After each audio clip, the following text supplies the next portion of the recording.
Oh, well, back so soon, you guys. It's another hot one out. I got this bottle of water here. It's all frozen. I don't know if you can see that. It's all frozen here. I'm gonna show this to you guys at the end of this video too to see how much this is melted by then so far. Oh yeah, just a little drip of water. We'll see how far that hourglass drains by the time we reach the end. But I want to make this as quick as possible. It's too damn hot, and I don't want to spoil this movie at all. Quite frankly, I want you to go into this movie as blind as I did.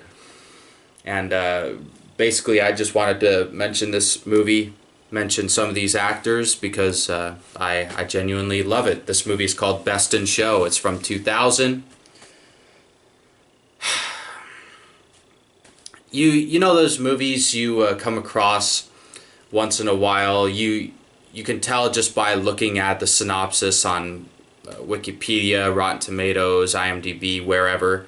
You can always tell by either just a synopsis or the cast or the reviews for it that you can tell the film's going to be special. But you sort of hold off on watching it, like I'll get to it someday. And then you finally start watching said film that you've thought about watching for maybe even years. I'm not aware of how long it took me to watch this film. Not sure of how long I've been anticipating watching it. But I've been looking forward to seeing it for quite some time, and it did not disappoint. This is, without a doubt, one of the best comedies I've ever seen. And I'm damn near contemplating calling this the best comedy that I've ever seen. And that to have that reaction towards this film, upon just seeing it once, wow. I love this film.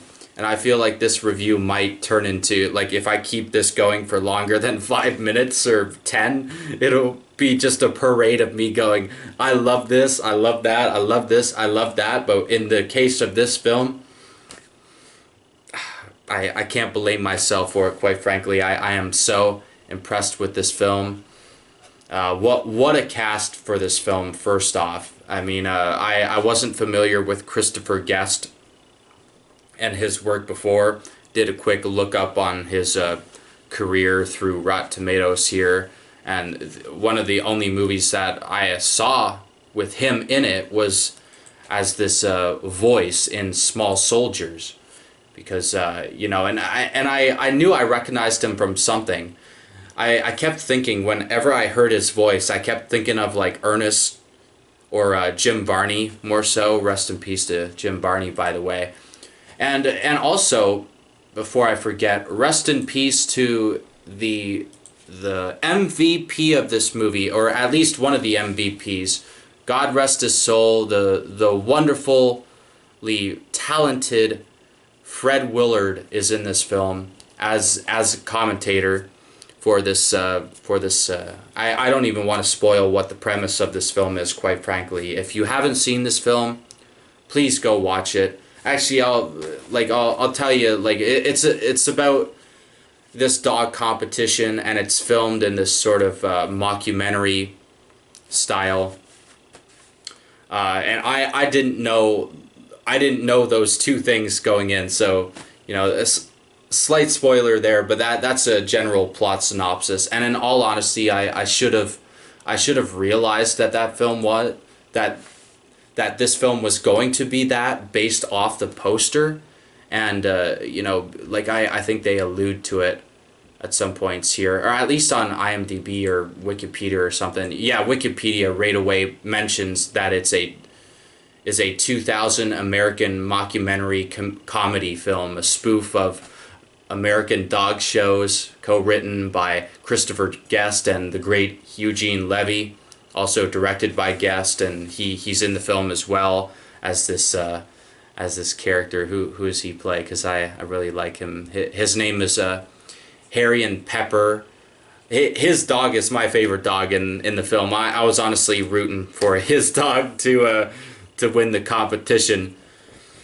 But honestly, this film's so great that it makes you root for almost every dog. There are certain dogs like, and it's not due to a lack of cuteness or whatever, but it's obviously due to the the trainers or the owners or what have you. But you know, like you're actively going back and forth. I found myself back and forth between like what one of three dogs. I'm like, oh, I want this dog to win because I love this set of people that this dog's attached to. I love this dog because it's got this uh, Christopher Guest Christopher Guest and his character, and he might be my favorite of the cast members in this. I just find he just has like this he just had me laughing. Like there's this scene where he's driving like this RV and he's singing like this country sort of jingle, and he keeps making these like random noises with his mouth, and I swear to God that scene almost had me crying just from laughing. The guy's hysterical. I can't believe I've never seen a film with Christopher Guest before, but you could be damn sure that I am going to look up some of his films. I noticed he was the director of one of Chris Farley's last movies. I think it's called Almost Heroes. It's got Matthew Perry in it, and somebody else of note that I forget now because I just did a quick look of it. Saw it listed on Rotten Tomatoes. It had a pretty low critic score, but I had a sense to click on the link for it to Rotten Tomatoes, and thankfully the audience score for it is in like the 60s. So I'm like, oh, okay, so this will probably be a good movie in spite of what the harebrained critics have to say. At least I hope, because sometimes the critics are right and the audience is. It's just like, why would you rate this way? But we'll see. Maybe someday I'll watch Almost Heroes with Chris Farley and Matthew Perry. But there's so many movies to watch, and I was happy to take a not even a gamble on this film, because it was a worthy risk watching this film, because the odds were stacked in its favor. It got a nomination for a Golden Globe Best Picture, both musical or comedy. A ton of other award nominations I noticed on here. Fred Willard got mentioned a bunch of times. Movie of the Year winner of the AFI award. Wow, that's a big deal. That was the one that really took me aback. I'm like, wow, the AFI is a pretty big deal when it comes to like I almost consider them to be like more classy in a sense than the Oscars, because it seems like a lot of actors really respect the AFI awards and like hold them to high standard. But this film it definitely got the recognition that it deserved. But even with it all, I mean, I still feel like it deserves more. That's why I'm doing this review here for you guys. If you haven't seen this film, can't say it enough. Watch this film. It's got Catherine O'Hara. She's wonderful. She got nominated like at least once, or probably even she twice or 3 times. Yeah, wow. Like these actors, Fred Willard here, Christopher Guest, everybody involved in this film, and there's this gay couple that I loved.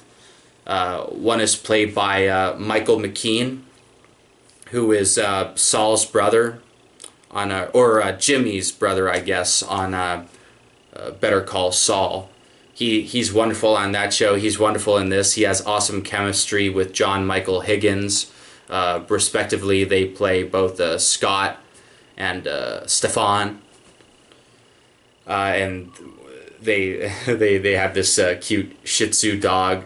And these obviously were one of the three group sets of dogs that I was rooting for.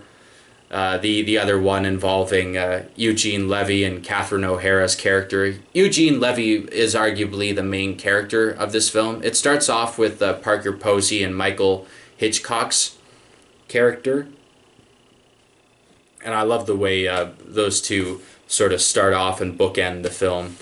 It's it's this and this film has such a way of it does like these on running jokes, and they never get old, and if anything they get better and better each time. And I just got to say this, Fred Willard is extraordinary in this. He's never been better here. Honestly, he might be my favorite commentator ever. You know, in regards to film commentators, I can't think of another one that sort of stood out like Fred Willard in this. He absolutely, literally, he hijacks this movie when he pops on screen. Because as soon as he popped up on screen, because I forgot why I had this movie on file to begin with. But as soon as he popped up, I was like, that's why I wanted to watch this film. Okay, and as soon as he's introduced, and again, God rest his soul, I still can't believe he's gone, but he lived a hell of his life. He lived a hell of a life, in a good way, obviously, and in a good way, obviously, and yeah, his filmography is just massive. Like, I was looking at his IMDb page, and it's just like looking at the credits to one of those Avengers films whenever they're scrolling through the laundry list of those visual effects artists. It's just like, holy Toledo, man, did you ever take a vacation? You're just such a hardworking man. Like, thank you for putting all this wonderful work into the world, Fred. We miss you still, you know, even with all that work, it's still not enough. We still wish we could have gotten double the amount, if not triple or more. You know, the more Fred Willard, the merrier. And yeah, like genuinely everybody in this film is absolutely 100% incredible. I love this. Like, I don't want to mention any more cast members because that would be giving away some of the surprises. I feel like I may have already spoiled some of the surprises, but a lot of what I've spoiled is already in the basic synopsis of the film, and it's literally on the poster. They're holding their dogs, and even if the comedy in this film isn't per se up your alley, I think dog lovers would really get a kick out of this film, because quite frankly, I watched a similar movie to this that's called Pick Up the Litter with my mom for Christmas, either last year or the year before, or maybe even 3 years back, because I've been living here for a while, and I remember my mom came over, and you know, I think we watched two movies. It was this dog movie called Pick Up the Litter, and I think it was that movie Klaus, the wonderful animated movie. I think J.K. Simmons is the voice of Santa Claus in that movie, and it's wonderful. If you haven't seen that, check it out too, especially around Christmas, obviously. But yeah, this reminded me of that Pick Up the Litter movie, in the sense that was obviously filmed as a actual documentary, where this is a mockumentary about you know, like training dogs and whatnot. I actually thought that Pick of the Litter movie was so boring, so dull. The only time I gave a damn about that movie was whenever the dogs were on screen, which it felt like they hardly were, and which was really odd to me. It felt like the movie took too much time on the people training the dogs in that, and I just got so sick of it, and I started to get so sick and tired of how they were focusing on the people rather than the dogs, because it's like, I'm not watching this film for the dogs. You know, I'm not watching this for the people. I'm watching this movie for the dogs. And in this case, with Best in Show, I came into this film watching it for the people, just thinking that, not knowing that this was going to be about a dog show. But, you know, obviously I should have got the hint. I forget why. You know, I sort of had this movie on file, let it sit there for a month or two, and or basically as soon as Fred Willard died, I think I went out and got this movie. But I obviously sat on it for long enough to completely, utterly forget what the hell it was about, and surely enough, it turned into a really deeply pleasantly surprising movie that is deeply funny. It doesn't even remotely try to tug at the heartstrings, which I really like. It is a charming movie in that it treats every character with such a degree of heart and soul. Every character feels authentic, and every performance in here is magnificent. There's not one person that stands out as the the worst of the bunch. Like there's not an obvious brown stain when it comes to the cast. Everyone is gold, like solid gold performances throughout this film. Even I was like the most surprising cameo in this film, at least to me, because I'm a big fan of Twin Peaks, was the guy I think on Twin Peaks his name is Briggs. It's like either Colonel Briggs or something like that. But like he literally just has like such a minor role, and he pops on screen, and I'm looking at him. I'm like, is that the guy from Twin Peaks? And then surely enough, when you get the shot of him, like the shot of his face, like doing the judging or what have you, it's like that is the guy that I was thinking. That's so awesome, because I absolutely love him on that show. I'm trying to see if I can come across his name quickly, but no, not quick not quick enough, darned it. But Don S. David, I think is Don S. Davis, I think his name is Don S. Davis. Yeah, because he's a judge. Okay, yeah, he is Don S. Davis. Oh my gosh, yeah, he died. He's a wait. Oh no, he was born in Missouri, but he died on my birthday. Holy Toledo, man. Ugh, that's eerie, man. Rest in peace, Don S. Davis. I mean, he's famous for being in the movie The Fan with Robert De Niro, Twin Peaks, obviously, Stargate SJ1, or SG1, I mean. But yeah, wow, that's freaky. He literally died on my birthday of June 29th. Ugh. God rest your soul, Don S. Davis. I really wish you were alive to be in Twin Peaks Season 3. That would have obviously changed things around, changed the plot around quite a bit for that, but it was still sad to...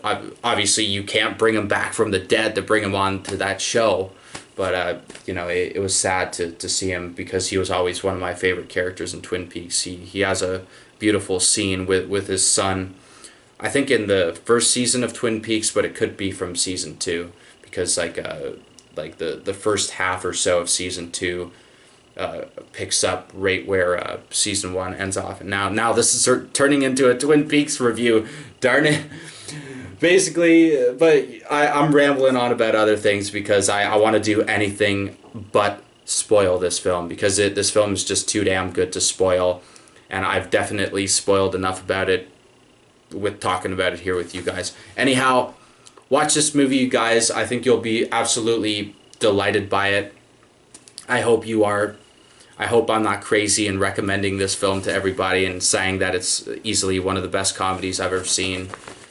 Quite possibly top 10 material for me. I just think it's a wonderfully funny movie, especially the first half. Had me laughing so much. I literally lost track. I can't tell you how many times I laughed during this film, but it's just...